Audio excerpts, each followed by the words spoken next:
جو لوگ سفر کوئی منزل بنا لیتے ہیں وہ نادان ہوتے ہیں۔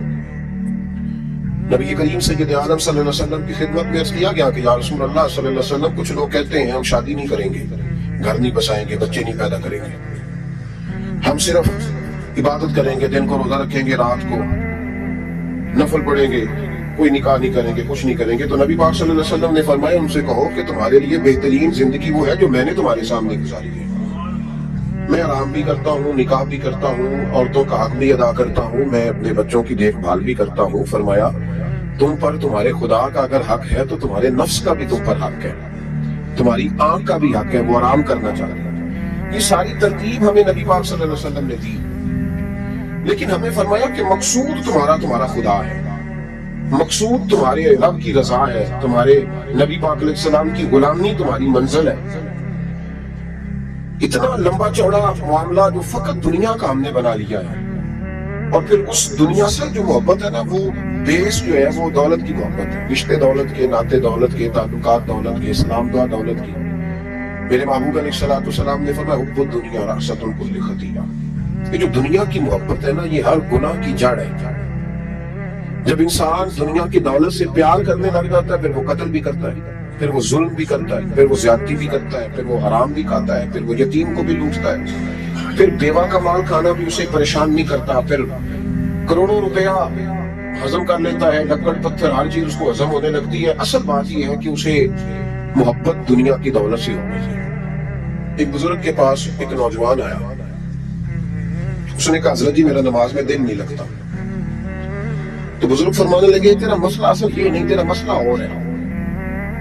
میں نے کہا حضور سمجھا دیں۔ تو وہ فرمانے لگے کچھ بندے ایسے ہیں جو تمہیں ٹیلی فون کرتے ہیں اور تم ان کا فون نہیں اٹھاتے، اور کچھ ایسے ہیں جن کو تم دن میں خود 3 دفعہ فون کر کے حال پوچھتے ہو۔ حضور کیا مطلب؟ فرمانے لگے جس سے پیار نہیں نا، اس سے اظہار بیزاری ہے تو اس کا فون بجتا رہے تو کہتے ہیں میں تھا نہیں، میں موجود نہیں تھا، فون چارجنگ پہ تھا، گھر چھوڑ گیا تھا، بہانا ہے۔ اور جس سے محبت ہے اس کو ٹیلی فون کر کے کہتے ہیں آپ پریشان تو نہیں ہوتے، بس میرا سلام لینے کو دل کر رہا تھا۔ فرمانے لگے کہ تیرا اصل مسئلہ یہ ہے کہ تو نے محبت نہیں کی اللہ رسول سے۔ اگر تیرا خدا رسول سے پیار ہوتا تو یہ جملہ کیسے آتا کہ نماز کو دل نہیں کرتا؟ پھر تو تیرا تہجد کو بھی دل کرتا، پھر تو تیرا ہر وقت قرآن پاک سینے سے چمٹائے رکھنے کو دل کرتا، اس لیے کہ تیرا مقصود اللہ کی ذات ہوتا۔ کیونکہ مقصود دنیا داری ہے، مقصود دولت بنا لیا معاذ اللہ، مقصود ایک رنگ بنا لیا ہے، اس کا نقصان قوم اٹھا رہی ہے۔ نقصان رشتوں میں، ناتوں میں حسن نہیں رہا، پیار نہیں رہا، ترتیب نہیں رہی۔ ایک ناروے سے دوست نے فون کیا، انہیں کہنے لگے آپ بڑی تقریریں کرتے ہیں، کوئی ہمارے حق میں بھی کر دو۔ تو میں نے کہا کہ آپ کو کیا ہے؟ کہنے لگے آپ پردیسیوں کی مجبوریاں نہیں سمجھتے۔ میں نے کہا کیا ہوا؟ کہنے لگے حضرت شکوہ ہے کہ ہمارے اپنے ہمیں جب بھی فون کرتے ہیں وہ یہ نہیں پوچھتے کہ شام کا کھانا کھایا ہے کہ نہیں کھایا، وہ کہتے ہیں شادی آ گئی ہے تو جلدی کرو، پیسے بھیج دو، فٹافٹ کرو۔ کہتے ہیں کبھی کسی نے ہم سے ہمارا حال ہی نہیں پوچھا، کبھی کسی نے یہ غور ہی نہیں کیا کہ وہ پردیش میں گیا ہے اور شاہ پردیسی کوئی بھی نہ تھی وے ککھ جنا تو پارے تاڑی مار اڑانا باہو اسی آپ پہ ہی اڈن آ رہے، تو تیار بیٹھے ہیں، حال ہی کوئی نہیں پردیش میں۔ یہاں حال یہ ہے کہ جو فون کرتا ہے، ایک بزرگ کہنے لگے کہ 22-23 سال دیے ہیں پردیش کو، تو اپنی ہی بیوی کو فون کیا ہے کہ اب نہیں ہوتا، گھٹنوں میں درد رہتا ہے، کمر کمزور ہو گئی ہے، اور میرا دل کرتا ہے کھا رہا ہوں، اور میں اپنے گھر میں بیٹھ کے بچوں کے بیچ بیٹھ کے روٹی کھاؤں، اعصاب کمزور ہو گئے ہیں، دل کی دھڑکن تیز رہتی ہے، پتہ نہیں کب وقت آ جائے۔ تو کہتے ہیں میری بیوی جسے میرے دکھ سکھ کا ساتھی ہونا چاہیے، وہ کہتی ہے چلے 3-4 سال اور لگا لے پھر آ جانا۔ وہ بھائی کیا اس شخص کے ساتھ کیا تعلق ہے؟ اس کا بھائی اسے فون کرتا ہے تو کہتا ہے میں پیسے دے دوں گا، جب آؤ نا تو ایک موبائل ضرور لے جانا۔ اس کو لوگ فون کرتے ہیں، رابطہ کرتے ہیں کہ جناب وہ ایک چھوٹی سی چیز، وہ میں پیسے دے دوں گا، تو پیسے دینے ہیں تو یہاں سے کون سی چیز نہیں ملتی؟ صرف فرمائشیں، لوگوں کے ساتھ تعلق صرف جیب کا، رشتہ صرف جو ہے وہ تعلق صرف اس چیز کا کہ وہ آدمی ایک ATM مشین ہے تو بڑا بڑا کارڈ ڈالو تاکہ آپ کے حصے کے پیسے نکل آئیں۔ یہ مزاج اس نے نقصان کیا ہے، دراڑیں پڑ گئی ہیں، حالات بگڑ گئے ہیں۔ میرے نبی کریم سید عالم صلی اللہ تعالی علیہ وسلم نے رشتوں کو جو وقار دیا، امام غزالی رحمۃ اللہ تعالی علیہ نے لکھا ہے مکاشفۃ القلوب میں، فرماتے ہیں کچھ لوگ قیامت کے قریب آئیں گے جن کے نبی پاک صلی اللہ علیہ وسلم نے نشاندہی کی ہے، ان کے پاس کوئی شخص نہ بیٹھے ورنہ اس کا دل کالا ہو جائے گا۔ کہا حضور وہ کون سے؟ تو فرمانے لگے نبی پاک نے کچھ لوگ بتائے ہیں، ان کے پاس نہیں بیٹھنا۔ کون سے؟ مصطفیٰ کریم نے فرمایا یحبون الدنیا وینسون الآخرہ، جو دنیا کو سے پیار کرنے لگے اور آخرت کو بھول جائے۔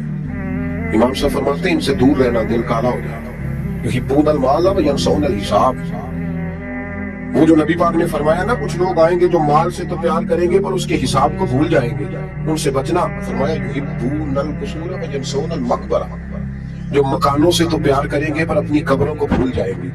اور فرمایا ان لوگوں سے بھی بچ کے رہنا، ان سے بھی پرہیز کرنا جو لوگ یحبون الخلق وینسون الخالق، جو لوگ مخلوق سے تو پیار کریں گے، بندوں سے بڑا پیار کریں گے لیکن اپنے رب کو بھول جائیں گے، ان لوگوں سے بچیں۔ ایسے لوگوں سے نبی پاک صلی اللہ علیہ وسلم نے نشاندہی کی، ان سے بچیں۔ تعلقات میں خلوص ہوتا ہے، جب کوئی آپ کی غربت سے پیار کرتا ہے تو وہ آپ کا اصل دوست ہوتا ہے، جب وہ آپ کی تنہائیوں سے آزمائشوں سے پیار کرتا ہے تو اس کا آپ کے ساتھ رشتہ خالص ہوتا ہے۔ جو آدمی دولت کو دیکھ کر پیار کرے اور دولت کو دیکھ کر آپ کے ساتھ وابستگی کا اظہار کرے تو اس شخص کا پیار سیدھا سیدھا میرے رسول پاک سید عالم صلی اللہ علیہ وسلم نے ہمیں استغنا کا حکم دیا ہے، بے نیازی کا، کہ دنیا داری میں الجھنا، دنیا کے بن کے جینا، دنیا کے ہو کے رہنا۔ آپ یقین کریں سارے رشتے، میں نے سعودی عرب میں پیر دیکھے، پیر مریدوں کی لسٹیں لے کے جاتے ہیں، ان کو ٹیلی فون ہوتا ہے تمہارے پیر صاحب آ گئے، تم بھی پہنچ جاؤ، ٹھنڈی بوتلیں لے آنا آتی دفعہ، وہاں وزن اٹھایا نہیں جاتا واپسی۔ ہمارے کئی سنگی ناراض ہو گئے، حضرت آپ آتے ہیں تو آپ بتاتے نہیں، تو میں کہتا ہوں یہاں بھی یہی کام کرنا، ہم تو اپنے گناہوں کی معافی دینے آئے، تو ہم جس کام آئے ہمیں کرنے دو، کیوں الجھاتے ہو؟ وہاں جا کے بھی جہاں خالصتاً انسان کا رجوع اللہ کا وقت ہے، وہاں بھی وہی حالات پیدا ہو گئے، ہر طرف دنیا داری۔ اور یہ پیروں کی بات کرتا ہوں تو آپ بڑے مسکراتے ہیں، میں نے بڑے بڑے مفت خورے دیکھے ہیں، بڑے بڑے، یہ ہر طبقے میں ہوتے ہیں، ہر طبقے میں۔ ایک صاحب مجھے ایئرپورٹ پہ ملے، کہنے لگے جی کتنے دن رہا ہوں، ماشاءاللہ ایک دن بھی روٹی جیب سے نہیں کھائی۔ میں نے کہا بڑے کامیاب ہو کے آ رہے ہیں آپ، یہ تو بات بھائی سے فخر ہے، جہاں کی کسی اخبار میں فوٹو چھپاؤ۔ کہنے لگے جی بڑے دوست، بڑے سنگی، بڑے بات، کوئی ادھر سے کوئی چیز لے کے آ رہا ہے ادھر سے، تو میں نے کہا جی فخر والی بات ہے، وہ بتانے والی بات ہے، تو اللہ کی بڑا ہے جی۔ مفت خوری کا مزاج اور توجہ رکھنا کہ اب اس سے مجھے کیا مل سکتا ہے، اور اگر کوئی نہیں لے کے آیا واپس گیا تو شکوہ کرنا، دیکھو چل کے آ گیا، اس کو خبر ہی نہیں، کہ جاتے دفعہ چلو بندہ 6 بوتلیں لے جائے، کیا فرق پڑتا ہے؟ یہ کمزور ذہن ہے، یہ دنیا داری ہے، یہ نفس پرستی ہے، یہ پیسے کی غلامی ہے۔ میرے نبی پاک صلی اللہ علیہ وسلم نے فرمایا جو رب کے بندے ہوں گے ان کے قیامت کے دن چہرے چمک رہے ہوں گے۔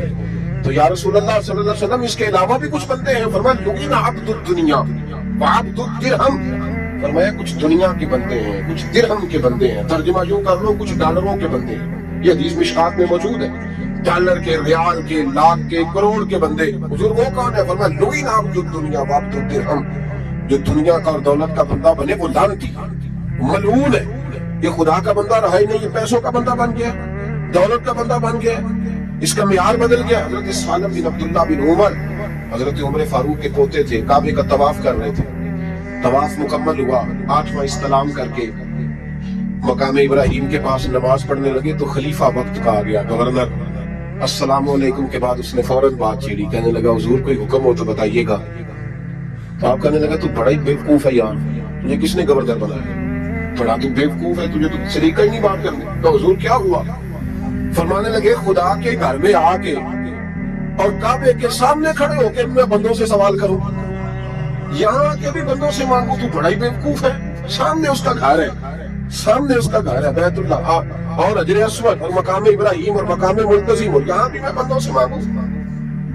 کہتا ہے مجھے بھی کبھی کسی نے ڈانٹا نہیں تھا، میرے بھی پیروں تک پسینہ نکل گیا، تو میں مسجد الحرام سے باہر نکل کے، یوں سمجھ لیں کہ جب لوگ باب عبدالعزیز سے یا باب فہد سے باہر آ جاتے ہیں، کہتے ہیں باہر نکل کے نا میں کھڑا ہو گیا، میں نے کہا چلو فارغ ہو کے آتے ہیں تو بات کرتا ہوں۔ حضرت فارغ ہو کے آئے، تو میں نے کہا حضور اب تو بیت اللہ سامنے نہیں، اب بھی کوئی سوال کرے۔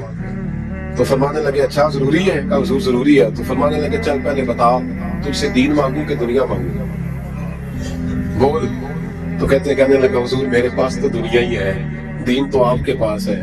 جب یہ جواب دیا تو حضرت سالم چلنے لگے اور چلتے چلتے فرمانے لگے جا اپنا کام کر، دنیا تو میں نے اس سے کبھی نہیں مانگی جس نے دنیا بنائی ہے۔ میں نے اس سے نہیں کبھی مانگی، تو کیا اذیت رکھتا ہے؟ میں نے تو اس سے بھی جب بھی مانگا ہے یا اس کا قرب مانگا ہے یا اس کے رسول کی غلامی مانگی ہے.